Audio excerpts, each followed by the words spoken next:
pour une nouvelle vidéo. Nous sommes pas vus depuis 2 semaines parce que c'était le week-end de 3 jours, donc je me suis dit que tout le monde avait mieux à faire que de regarder une vidéo sur YouTube. Du coup je reprends les vidéos pour ce week-end. Alors je vous avais interrogé sur Instagram concernant 2 thèmes de vidéos. Du coup comme il y a eu très peu de temps pour que tout le monde puisse voter, ce que j'ai fait c'est que je vais préparer les deux et il y aura peut-être une vidéo bonus pour rattraper du coup le fait que ça faisait 2 semaines que je n'avais pas publié de vidéo, donc je répartirai différemment. Donc je vais commencer par la première, c'est-à-dire celle concernant le rapport au corps après la grossesse, du moins mes grossesses dans mon cas. Je tiens juste à rappeler une chose, c'est qu'il s'agit d'une vidéo tout à fait personnelle, c'est un regard complètement en guise de témoignage, on va dire, puisque c'est vraiment mon expérience. C'est issu de mon chemin, c'est issu de ma propre expérience et de ce qui m'est arrivé moi par le passé, mon rapport à mon corps. Donc je ne dis pas qu'il faut faire comme moi, loin de là, puisque mon chemin, je vais rappeler les grandes lignes pour ceux qui m'ont rejoint très récemment. Je vais vraiment rappeler les grandes lignes et vous allez voir, il a été semé vraiment de moments très, on va dire, de moments très tristes, on va vraiment qualifier ça comme ça, et de choses très belles également. Donc voilà, je vais vraiment rentrer très peu dans les détails, vraiment juste retracer les grandes lignes pour que vous puissiez comprendre aujourd'hui pourquoi j'en suis là, et donc on va pouvoir en venir au thème de la vidéo une fois que j'aurai retracé ce périple. Alors je vais commencer tout de suite. Ça remonte tout simplement à très très jeune, puisque j'ai très tôt eu des gros soucis de rapport avec moi-même. J'ai les dents du bonheur, si vous me regardez sourire, vous l'avez déjà remarqué. Et à l'époque où j'étais petite fille, l'écart que j'ai à l'heure actuelle entre les dents faisait le double à peu de choses près. Donc l'équivalent d'une dent. Je pouvais passer mon petit doigt, je pouvais jouer avec les bâtons de sucette. Et il se trouve que dès la maternelle, en fait, j'ai eu des réflexions très jeunes sur mon sourire. Voilà, donc je vais vous passer le détail. Ce sont des choses qui ne sont pas très jolies à entendre. On le sait, les enfants sont durs entre eux. Et moi, je ne comprenais pas en tant que petite fille qu'on puisse me juger là-dessus, alors que dans ma famille, on me disait que c'était très joli. Il y avait souvent ce rapport à Vanessa Paradis que j'entends encore aujourd'hui, alors que j'ai plus de 30 ans. Voilà, donc ça a commencé par là. J'ai toujours eu des difficultés à accepter déjà mon sourire, en me disant que j'étais pas dans la norme. C'est tant et si bien qu'aujourd'hui je m'interroge encore sur ce qu'est vraiment une norme physique, mais bon, à l'époque, voilà. Donc ça a commencé comme ça, et j'ai grandi déjà en ayant un gros complexe qui était mon sourire. Et commencer sa vie comme ça, croyez-moi, ça pose beaucoup de problèmes, parce que du coup de ce fait, ça m'empêchait pas de sourire quand j'étais enfant. J'avais gardé mon côté très joyeux, j'ai toujours été une enfant très joyeuse, mais malgré tout ça pose des questions. On demande à ses parents pourquoi, voilà, donc c'est la marque de fabrique du côté de mon papa. Donc c'est un héritage familial. Au départ on me le présentait comme ça, et qu'il fallait en être fier, et que les dents du bonheur elles portaient bien leur nom, que les dents du bonheur elles apportaient nécessairement le bonheur à ceux qui les avaient. Donc quand t'es enfant, tu es un petit peu crédule, tu te dis ok, pourquoi pas, on va dire ça comme ça. Et puis en grandissant, au fur et à mesure, des nouveaux complexes sont apparus. J'ai été pudique extrêmement jeune, c'est-à-dire que dès, je dirais 8 ans, mes parents n'avaient plus trop le droit de rentrer dans la salle de bain. J'avais vraiment un rapport au corps qui suivait le chemin également de ma pensée, puisque j'avais l'impression d'être complètement en décalage des autres enfants sur beaucoup de points. Je me sentais complètement à côté de mes pompes, voilà. Je me trouvais pas drôle, j'avais l'impression d'être une suiveuse, j'avais ce sentiment qu'on ne me comprenait pas, on me disait que j'étais une intello, un coup on me disait que j'étais trop maigre, un coup... Enfin voilà, des choses qui m'ont beaucoup marqué quand j'étais petite. Et plus je grandissais, plus je nourrissais moi-même ce sentiment d'amertume envers ce que j'étais physiquement parlant. Donc j'ai grandi comme ça, je suis entrée en 6e, ça a été une très très mauvaise année pour moi. Énormément de mal à m'intégrer, je me sentais vraiment de plus en plus en décalage, et malgré ce sentiment de décalage, je faisais tout pour me faire accepter et ça ne marchait pas. J'ai pris ce qu'on appelle à l'époque mon premier râteau. Je l'ai très mal vécu, parce qu'en plus ce garçon a eu l'indélicatesse de dire qu'il ne pouvait pas sortir avec une fille moche. Donc je me suis dit, bah en fait il vient confirmer tout ce que je pense de moi. Si en grandissant, même les garçons ne me regardent pas avec un regard plus clément, mais pourquoi ils auraient tort? C'est peut-être qu'ils ont raison. Donc j'ai grandi comme ça. Et puis arrivé à la fin du collège, j'ai déménagé. Et en arrivant dans ma nouvelle région, j'ai eu enfin mon premier petit ami. Et nous avions 7 ans d'écart. Donc là, hein, on va dire que j'ai commencé ma vie amoureuse un petit peu différemment de tout le monde. Mais ça s'est pas si mal passé que ça. Hein, ça a duré quelques mois. Et puis j'ai repris confiance en moi du coup. Et il se trouve qu'arrivé au lycée, tout a changé pour moi parce que d'un coup, j'intéressais les garçons. Et du coup, je me suis dit, peut-être que j'ai mes chances. Sauf qu'il se trouve que j'ai commencé à énormément grossir. J'étais en internat. J'avais du coup au niveau de la bouffe... voilà, je préfère appeler ça comme ça, parce que la nourriture de lycée, de cantine en général, ce n'est pas pour moi de la nourriture saine. Et ça s'est avéré confirmé. Mes parents tenaient un restaurant en plus, qu'on avait repris quand je suis entrée en seconde. Donc on avait l'habitude même le week-end de manger très mal, puisqu'on mangeait en décalage de la vie normale, hein, puisqu'on mangeait en dehors des services. Donc ce qui fait que vous, quand vous mangiez à midi, moi je mangeais à 4h, et quand vous mangez le soir à 19h, 20h, moi je mangeais à 1h du matin après le service, hein, voilà. Donc des habitudes de vie qui sont pas très très saines, et qui font que j'ai pas mal grossi, qui plus est, ensuite j'ai eu une déception amoureuse qui fait que voilà, je me suis mise à beaucoup manger, et puis arrivée en première, j'ai rencontré quelqu'un qui au départ ne m'intéressait pas du tout. Et puis j'ai redoublé ma première, et cette personne, finalement, je suis tombée folle de lui. Il se trouve que ça n'a pas marché du tout. Pas du tout en fait comme nous on l'entend. Je ne rentrerai pas dans les détails de cette relation qui n'appartient qu'à nous. Mais je me suis mise à faire de l'anorexie mentale. Donc là, à l'inverse, j'ai commencé à perdre beaucoup de poids en l'espace de quelques semaines. Et j'ai perdu plus de 9 kilos. Donc j'ai commencé à retrouver la ligne, entre guillemets. Donc je passais d'un bon 42 à... Je suis revenue à un 40 puis un 38. Mais une fois qu'on rentre dans cette spirale, même si j'avais totalement conscience du danger que ça représentait, j'étais dans la spirale de me dire, il faut que j'arrive à reprendre une alimentation, mais je suis dans la bonne lancée pour perdre du poids, il faut que je continue comme ça. Et donc, de fil en aiguille, j'ai rencontré la personne avec qui je partage ma vie au jour d'aujourd'hui. Donc c'était en 2006. Et en 2006, quand je l'ai rencontré, donc j'en étais à 10 kilos, 11 kilos perdus, je crois. J'ai repris la pilule, j'ai repris 2 à 3 kilos à peu près. Et dans un même temps, je réapprenais à manger. Quand j'ai vu que la pilule me provoquait cette prise de poids, j'ai changé tout de suite de pilule. Et là, donc l'engrenage des changements de pilule s'est enclenché également, puisque j'ai pris la pilule que 5 ans et demi finalement dans ma vie. Bref, ça c'est un autre sujet. Et de là, en changeant de pilule, j'ai pu reperdre du poids, et j'étais donc à la fac ensuite, puisque entre temps j'ai eu mon bac. Et à la fac, j'étais toute seule. Donc j'ai commencé à noter toutes les quantités que je mangeais, à avoir un journal de bord. J'étais vraiment très très carrée. Je faisais du sport le matin, le soir, plus le mardi, j'allais au sport avec la fac. Donc voilà, j'étais vraiment dans cette dynamique de me dire il faut que je perde ces kilos. Mon objectif c'était de passer sous la barre des 60. J'avais vraiment en tête que pour moi je faisais 1m68, 69. Il fallait que je fasse 56 kilos. Ce chiffre résonnait dans ma tête. C'était pour moi mon Graal à atteindre pour me sentir bien dans mon corps. J'ai fini par passer en dessous de la barre des 60 en cours d'année. Je suis arrivée à 59 kilos et je me sentais pas trop mal. Et ensuite j'ai été en BTS. Et en BTS, j'avais toujours cette dynamique de faire beaucoup de sport, de faire attention à comment je mangeais.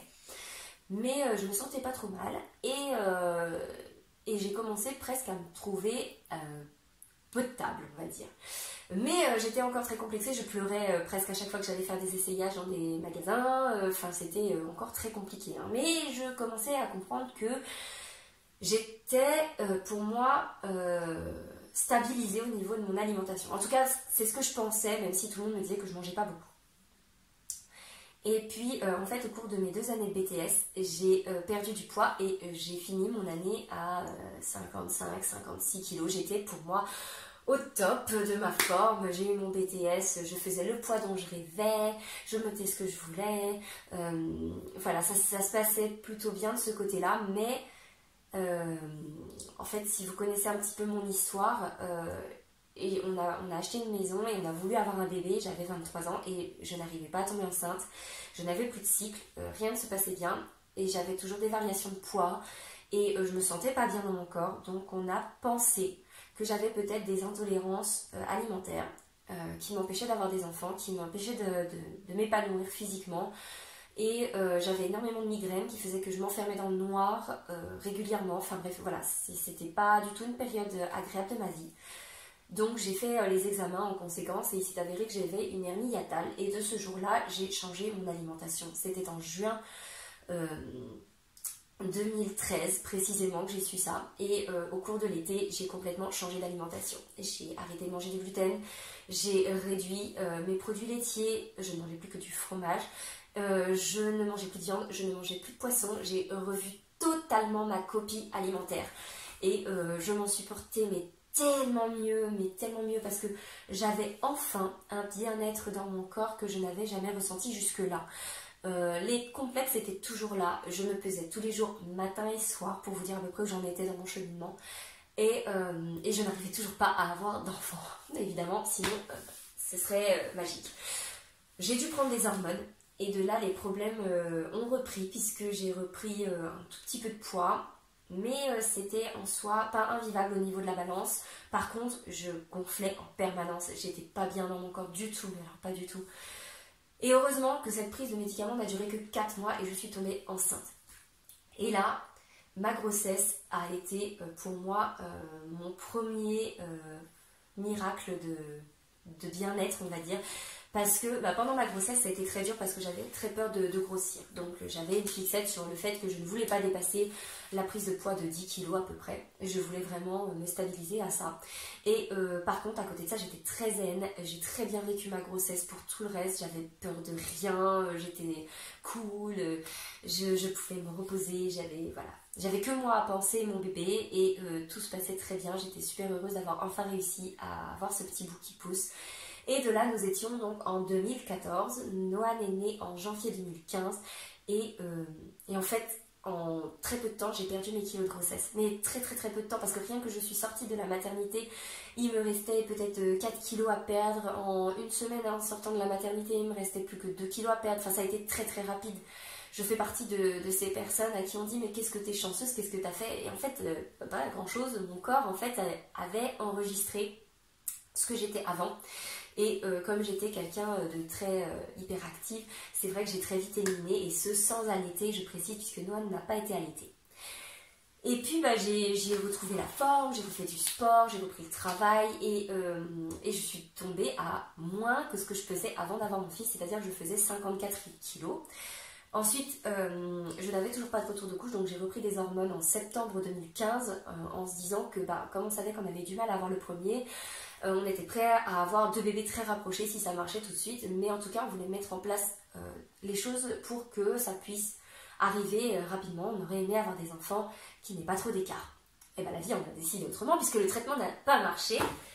Donc j'en suis arrivée à tout un cheminement. Je vous renverrai aux articles que j'ai écrits qui sont donc en barre d'infos pour comprendre comment ça s'est passé pour avoir Elena, puisque là on n'est pas là pour parler de ça. Et de ce fait, j'en suis venue à de nouveau avoir beaucoup de mal avec mon corps parce que ça fonctionnait pas, que je me sentais nulle, inutile, incomplète. Je crois que c'est vraiment le mot à retenir, j'étais incomplète et je me sentais vide, mais vraiment vide. Et en plus, comme on nous avait orienté vers une PMA, alors que je n'en voulais pas, je me sentais au niveau des énergies complètement appauvrie de ma positive attitude que j'ai toujours eue. Je me sentais terne et de nouveau inutile. Et c'est vrai que même si je sentais qu'avec mon corps, il y avait cette réconciliation qui était quand même bien lancée, parce que grâce à mon fils, je me sentais tellement plus sûre de mon corps, de ce qu'il était capable de faire, de l'énergie qu'il était capable d'avoir et de sa façon de revenir à la normale, à lui-même en fait. Mais je sais pas, je me sentais pas bien non plus et surtout incomplète. Vraiment, c'est le mot à retenir.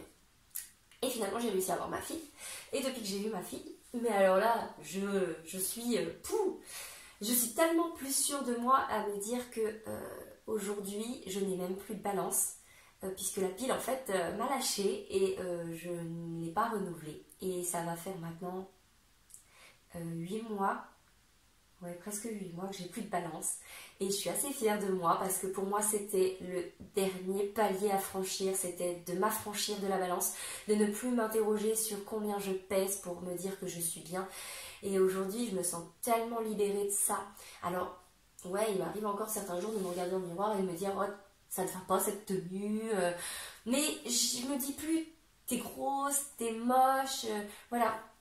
Et pourtant, je fais très peu de sport ces derniers temps puisque ma salle de sport a fermé malheureusement. Donc ça fait 2 mois et demi que je n'ai plus de salle de sport. Mais j'arrive à me dire tous les jours que j'ai la chance d'avoir un corps qui s'est parfaitement remis. J'ai un ventre plat. J'ai une poitrine qui n'est pas plus striée que ça. Pourtant, j'allaite. Les bras ne sont pas flasques, ils ont gardé vraiment un bon tonus. J'ai les épaules qui sont encore dessinées. Enfin, j'ai cette chance d'avoir pu reprendre le sport quand même quelques mois après ma grossesse. Et du coup, aujourd'hui que je ne pratique pas, ça ne m'a pas fait perdre parce qu'en fait, j'ai un corps qui a de la mémoire, qui a bien travaillé.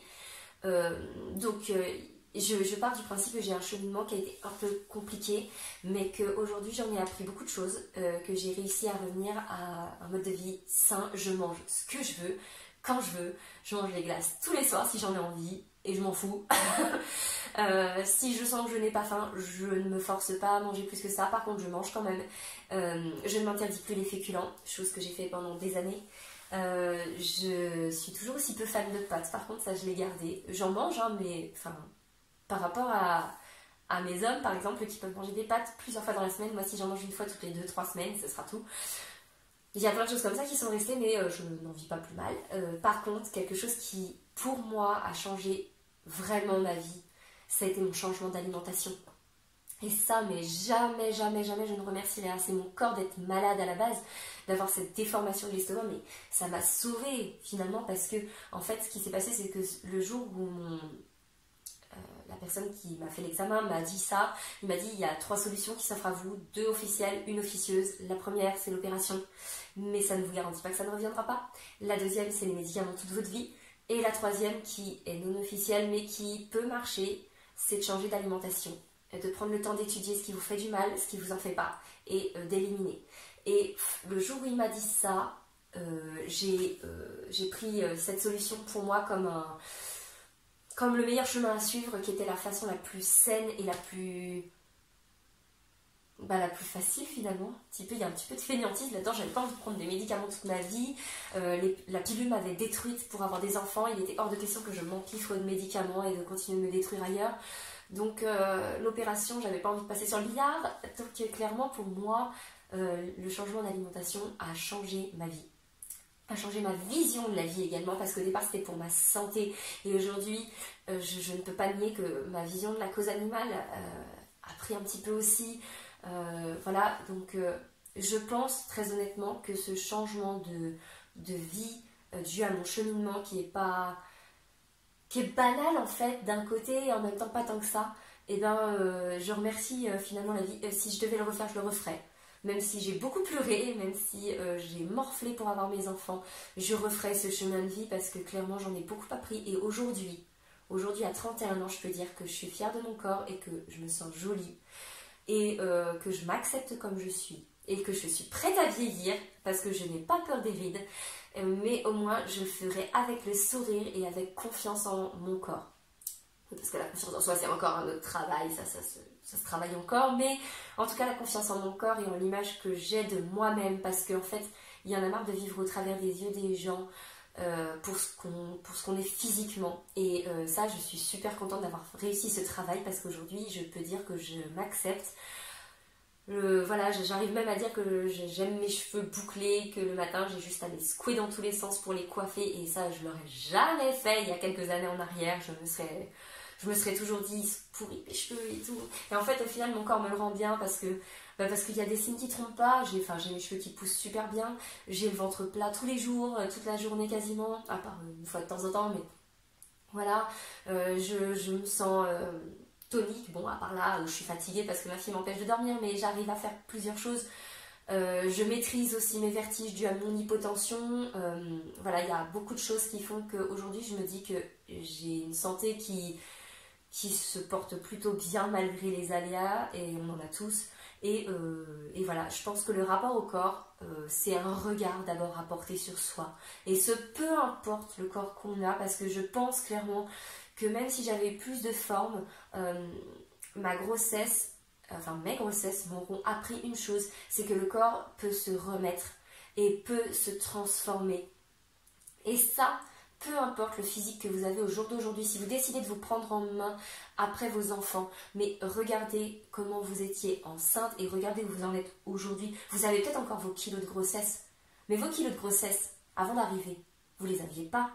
Donc, si vous les avez encore aujourd'hui, c'est que peut-être il vous manque juste ce déclic pour aller de l'avant et changer quelque chose. Et honnêtement, vous pouvez le faire. Tout le monde peut le faire. Vous l'avez entendu, mon histoire, elle est singulière. J'ai commencé ma vie avec des complexes et aujourd'hui, je n'en ai quasiment plus aucun. Je veux dire, on peut tous le faire. On peut tous le faire. Et moi, je l'ai fait seule. Si vous avez besoin de vous faire accompagner, faites-vous accompagner. Mais on peut le faire. Et passer le reste de sa vie à se morfondre sur soi-même et son physique, je me rends compte à quel point je devais être triste et perdre du temps et de l'énergie. Et aujourd'hui, je ne perds plus, ce temps et cette énergie. Et je peux le mettre à profit d'autres choses, d'autres projets, de travailler aussi sur d'autres choses sur moi-même. Et ça, c'est un gain inédit pour moi parce que je me rends compte de ce temps gagné sur le reste de ma vie. Et c'est très important. C'est très important et je vous invite à faire ce travail. Et j'espère que cette vidéo vous aura apporté au moins un message positif et un engouement peut-être qu'il vous fallait pour vous lancer. Moi, je reste à votre disposition pour discuter. Je suis sur les réseaux sociaux, enfin principalement sur Instagram. Je vous invite vraiment à me rejoindre si vous avez besoin de discuter de quotidien, de choses, de machin, de tout ce que vous voulez. Je réponds aux messages privés, je réponds aux commentaires. Je suis là vraiment pour discuter avec vous et vous accompagner sur le cheminement. Je suis une maman lambda, je suis une maman comme vous.